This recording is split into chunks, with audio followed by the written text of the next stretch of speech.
Marcus Smart made his return for the Boston Celtics on Saturday night after missing extended time due to severe eye infections. I'm Sierra Goodwill here with Mike Petraglia and Josue Pavon. It was a pretty scary time when Marcus Smart was out. Obviously, news came out recently that he was fearful of losing his vision at one point. So after the game, just very grateful to even be back out on the court. Obviously, shots weren't falling for him. He did bring the defensive identity that he is known for, but he was on a minutes restriction, so his impact was limited.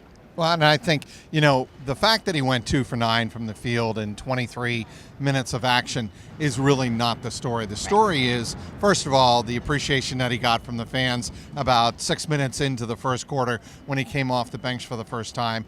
The shot that he hit at the end of the first quarter to give a little bit of that juice to the Celtics, who were flat for a good portion of this game, especially in the first half against the Raptors.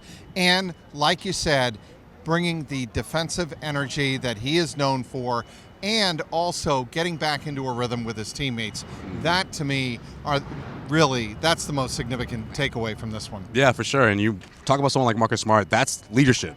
That's what he's going to do. He's going to hold people accountable, especially on the defensive end of the floor. I mean, the Toronto Raptors, it was a tough matchup for the Celtics. The way they brought their intensity and the way that their approach heading into this game and throughout essentially looked like a team that essentially wanted it more. But when it comes to someone like Marcus Smart moving forward, he's a guy who's going to make sure everyone is doing their job. And that's sort of their heart and soul of this team. That's how important he is for this team. And heading into, a lot of these teams coming up for the Celtics regular season schedule, they may not have over 500 record, but with you, when you think about how many games you're playing and how many weeks, it's going to be a tough schedule, I think, for the Celtics in January. So having someone like Marcus Smart is going to be very important. And Stevens was saying post-game that he hasn't been pleased with his team's defense for a good time now, and there was moments in this game where he wished he could have played Smart more because his team was getting out-hustled to the ball. Right. So how important will Smart's playing a lot of minutes and getting back in the flow with his teammates, how important will that be for this now long stretch? Well, I think it'll be critical because,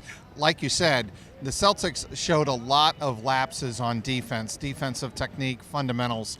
Marcus Smart's voice on the court as opposed to screaming from the sideline, which he's also very good at. Yeah, he's not afraid to do that. But when you're on the court directing things, it makes a huge difference. Absolutely. And I think that's where his impact is going to be felt the most. Yeah, no question. We know what Marcus Smart does, especially those hard plays that only Marcus Smart can pull off, those game-winning plays that we've been talking about for pretty much throughout his entire career in Boston. Those kind of plays, I think, in my opinion, they're a bit contagious. They kind of have everyone committed defensively and coming up with stops, and I think that Marcus Smart is a big reason for that. Absolutely. And this Garden Report is brought to you by betonline.ag. Head to their website, enter promo code CLNS50 to receive your welcome bonus. For all the rest of our Celtics coverage, head to our website at clnsmedia.com.